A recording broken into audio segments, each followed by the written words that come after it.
బతకడమే కాకుండా ఉన్న బతికినంత సంవత్సరాలు కూడా క్వాలిటీ ఆఫ్ లైఫ్ బాగుంటుంది. అంటే పేషెంట్ లా కాకుండా నార్మల్ అందరిలాగా ఉంటాం. సో అంటే ఇప్పుడు కిడ్నీ ట్రాన్స్ప్లాంటేషన్ చేసుకున్న వాళ్ళు నార్మల్ మనలాగా వాళ్ళ వాళ్ళ పనులు చేసుకోవచ్చు. ఇప్పుడు ఆ మనకి బాగా తెలిసిన ఇద్దరు సెలబ్రిటీల పేర్లు చెప్తాను. రజనీకాంత్ గారు కిడ్నీ ట్రాన్స్ప్లాంటేషన్ చేయించుకున్నారు. సో ఆయన కూడా కిడ్నీ ప్రాబ్లమ్ తో బాధపడుతూ 2 కిడ్నీలు ఫెయిల్ అయ్యింటే కిడ్నీ ట్రాన్స్ప్లాంటేషన్ చేయించుకొని ఆ ఇప్పుడు మీరు చూస్తున్నారు ఆయన ఎన్ని సినిమాల్లో యాక్టివ్ గా ఎంతగా ఉన్నారు 75 వయసులో కూడా. అలాగే రానా దగ్గుబాటి రీసెంట్ గా కూడా ఒక యూట్యూబ్ ఇంటర్వ్యూలో చెప్పారు. సో ఆయన కూడా కిడ్నీ ట్రాన్స్ప్లాంటేషన్ చేయించుకొని ఇప్పుడు తన పని తన సినిమాల్లో చేసుకుంటున్నారు. కాబట్టి అంటే డయాలసిస్ అనేది నేను ఇంకా ఇంతేనా, నా లైఫ్ ఇంతేనా డయాలసిస్ అనేది బాధపడుతుంటారు చాలా మంది. అట్లాంటి వాళ్ళకి కిడ్నీ ట్రాన్స్ప్లాంటేషన్ అనేది ఒక దిక్సూచి. కిడ్నీ ట్రాన్స్ప్లాంటేషన్ అనేది ఒక పర్మనెంట్ సొల్యూషన్. సో ఈ కిడ్నీ ట్రాన్స్ప్లాంటేషన్ అనేది ఒక అడ్వాన్స్డ్ సైన్స్ అన్నమాట. అది మనకి చాలా టీం వర్క్ ఉంటుంది. అంటే నెఫ్రాలజిస్ట్, యూరాలజిస్ట్, అనస్థీషియా, ఒక ICU team, advance surgeons. So కాబట్టి ఒక పెద్ద హాస్పిటల్, ఒక పెద్ద సెటప్ లోనే జరగాలి. సో అట్లాంటి ఒక సెటప్ మన మెడికవర్ హాస్పిటల్ కర్నూలులో ఉంది.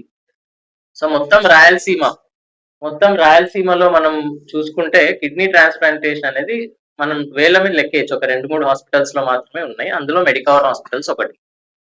కాబట్టి డయాలసిస్ తో బాధపడుతున్న వాళ్ళకి మెడికవర్ హాస్పిటల్ ఉంది. కిడ్నీ ట్రాన్స్ప్లాంటేషన్ చేస్తున్నాము. కిడ్నీ ట్రాన్స్ప్లాంటేషన్ అనేది ఒక గవర్నమెంట్ రూల్స్ ప్రకారం, ఒక గవర్నమెంట్ పర్మిషన్ తోనే జరుగుతుంది అనమాట. ప్రతి కేసు గవర్నమెంట్ పర్మిషన్ తీసుకునే చేయడం జరుగుతుంది. సో అయితే ఎవరు ఇవ్వచ్చు సార్ కిడ్నీ ట్రాన్స్ప్లాంటేషన్, కిడ్నీ మార్పు ఎవరు డొనేట్ చేయొచ్చు అంటే family members, first degree relatives అంటాం, నియర్ రిలేటివ్స్ అంటాం. అంటే ఇంట్లో వాళ్ళు మాత్రమే.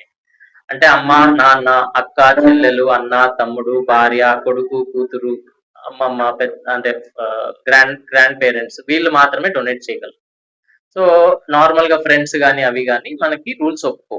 కాబట్టి ప్రతి కిడ్నీ ట్రాన్స్ప్లాంటేషన్ గవర్నమెంట్ పర్మిషన్ తో చేయడం జరుగుతుంది. ఒకవేళ ఇంట్లో ఎవరు లేరు, ఎవరు ఫిట్ గా లేరు అంటే అప్పుడు జీవన్ దాన్ రిజిస్ట్రేషన్ చేయడం జరుగుతుంది. జీవన్ దాన్ అనేది అంటే ఎవరైనా బ్రెయిన్ డెత్ అయిన వాళ్ళ ఆర్గన్స్ డొనేట్ చేస్తే అది మన పేషెంట్ కి ఇవ్వడం జరుగుతుంది.